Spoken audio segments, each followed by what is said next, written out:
gardeners, welcome back to another video on my channel. So before I start today's video, I do want to talk about something that's really important. You guys know how much I love turtles. They're what got me into keeping reptiles in the first place, and making sure that turtles survive in the wild is something that's very important to me, and it should be to you too. So the Turtle Straw officially actually just sent me this amazing straw. So it's portable, you can bring it anywhere with you, and it comes right out.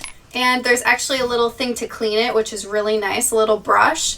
And then you just open it up and you can keep reusing this straw and reduce waste in our oceans and save some turtles. So go check them out for today only. It's buy one, get one free. And you can use my coupon code Trisha20 and save yourself 20% off of your order. So go get yourself an awesome straw because it's amazing and we got to save some turtles. And now I'm going to dive right into today's video, which is how often should you be feeding your reptiles? So this goes based upon what type of reptile you're keeping, and I've gotten a lot of questions lately regarding types of animals, how often you should be feeding them, and it's different depending on how old your reptile is. So I'm going to be going over the reptiles that I keep, and I'm going to discuss how often you should feed them as a baby and as an adult, and you can see the differences. I'm only covering the reptiles that I have experience keeping, the ones that I have right now. So if I don't list one and you guys are curious about how often to feed a certain animal that's not mentioned in this video, please go ahead and leave it in a comment and I will do my best to help you. But I just want to make sure I'm giving you guys the best information based off of the animals that I have experience with, which is obviously my own reptiles. So the very first reptile that I'm going to cover is just one big group, and it's the easiest one to cover, and that is snakes. So snakes are usually fed one time a week. So I usually pick one specific day a week, and that is snake feeding day, and that's how I do it. There are a couple of differences though, because people don't always do the same thing. Not everyone just feeds once a week.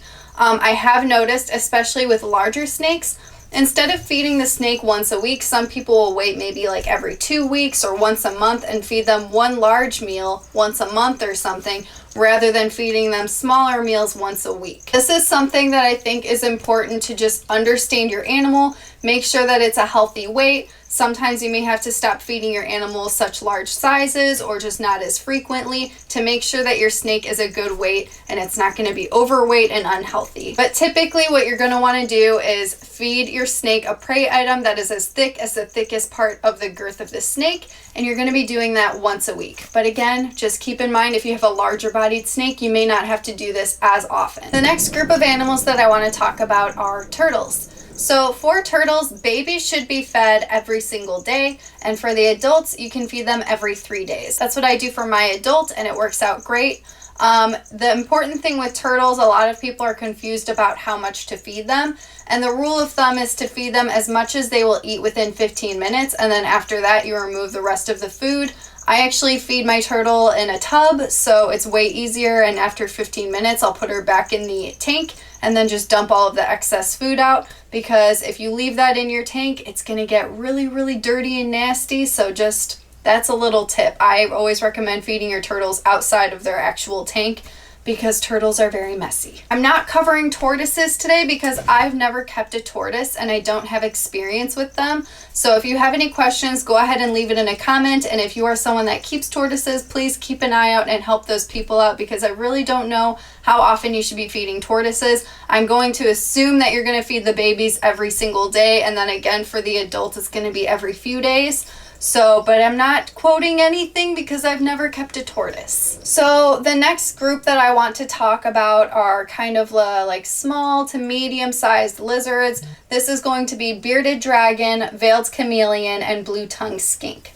So for all of these as babies, you should be feeding them every single day. These animals grow very, very quickly. They need a lot of protein in their diet because when they're small, they grow very, very quick, and they need those meals every single day in order to grow up, get all the nutrients that they need, and survive. Then as adults, they will slow down. They don't have to eat every single day, although some of them may want to, but again, you need to watch their weight. I know a lot of beardies love to eat every single day. My guy Dude actually is not interested in eating every single day.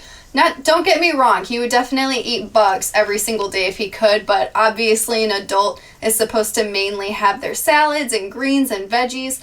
So he's not really interested in that every single day, so I feed him every couple of days, and I offer those insects as well, as long as he's eating his greens like a good little toddler. My blue-tongued skink, on the other hand, He actually is not as active all of the time, so he can go quite a bit without eating because he kind of just burrows and doesn't come out and bask every single day. But when he does come out and he is active, he will eat quite a large amount of food because he just is weird. He doesn't eat as often as my other reptiles just because he's not as active as often. He'll have like little seasonal things where he'll be out all the time, and then other times he's just gone for like a week or two and I don't know what he's doing. So it's a little bit different for every single animal. Again, you're going to be watching their weight, their behaviors, and make sure that you're giving them the proper amount of food. I would always recommend for an adult blue-tongued skink to do every few days if you can, and then for the babies, feed them every single day. And then for chameleons, my veiled chameleon, he grew literally to full adult size within a matter of 3 months. So they grow very, very quickly, and that is because they need to be eating and getting that protein every single day. So you really need to feed them every single day. Again, people are asking me how many individual crickets to be feeding their animals. There is no definite answer for that. It really depends on your animal. The rule of thumb is to try and feed them as much as you can within 15 minutes, and then after that, just give them a break, and that's all that they need for the day. So there's really no way to be like, yes, this animal needs like 7.5 crickets. Like, you can't do it that way. You just gotta wing it, see how your animal does, how much they're willing to eat, and just go from there. My veiled chameleon has quite an appetite. He actually would eat every single day, but I try to do it every other day for him because he's just a little pig. So the next two lizards I'm going to talk about are leopard geckos and African fat-tailed geckos, just because they're so similar. So for the babies, again, you're going to be feeding these guys every single day. It's going to be the same rule of thumb, as much as they'll eat within the first 15 minutes. You don't want to leave a ton of crickets or bugs in their enclosures that they aren't going to eat because it can actually bother your animal. You don't want that to happen. So it's important to make sure that you remove any food from their enclosures that they do not consume within that 15-minute time span. So feed them, again, babies every single day, and adults I feed every 2 to 3 days, and that seems to work out just fine for them. So the next group of animals, these are going to be crested geckos and gargoyle geckos. So again, these two are very similar, so I'm just going to group them together for this. So for crested and gargoyle gecko babies, some people feed them every single day, and I notice that they don't eat that often. I'll do it like every 2 to 3 days, basically. For adults, I feed them exactly every 3 days. So there is a little bit of a difference though, and it's not very exact. I kind of do my own thing, and I don't know if other people do this or not. But with my babies, I primarily like to make sure that they're eating a lot of Pangea because that's where most of their nutrients is. And I've noticed a lot of babies, when you start feeding them crickets or dubias, whatever the case is, they start preferring that because they want to grow and they need that protein. But if they start to eat the crickets and insects and avoid the Pangea, that's something to look out for, because you want to make sure that they're always getting that Pangea and they're not going to become too picky, because the Pangea is where they get all of their nutrients. So what I do is I mainly feed them the Pangea, and then maybe once a week I'll give them an insect. And then for the adults, for cresties and gargoyles, I feed them exactly every 3 days. It's going to be Pangea, and then the next 3 days it'll be the insects. None of mine are picky whatsoever, so I'm able to just stick to that schedule and do the Pangea and then insect back and forth every 3 days. Every single crested gecko and gargoyle gecko, it seems like so many people have picky geckos. So you really just got to keep an eye on your animal. Make sure that they're always getting that Pangea if you can, because that is where they get all of their nutrients and they really, really need that. I've noticed a lot of people that sell cresties or gargs at like Petco or PetSmart, they're always feeding them a cricket diet, and then they prefer that cricket diet, and it's so hard to get them to eat the Pangea. So just really got to be careful with that and make sure that you're still offering the other nutrient-rich Pangea or Repashy into their diet. So those are all of the animals that I own, and that's basically my process on how often I feed them and how much you should feed them.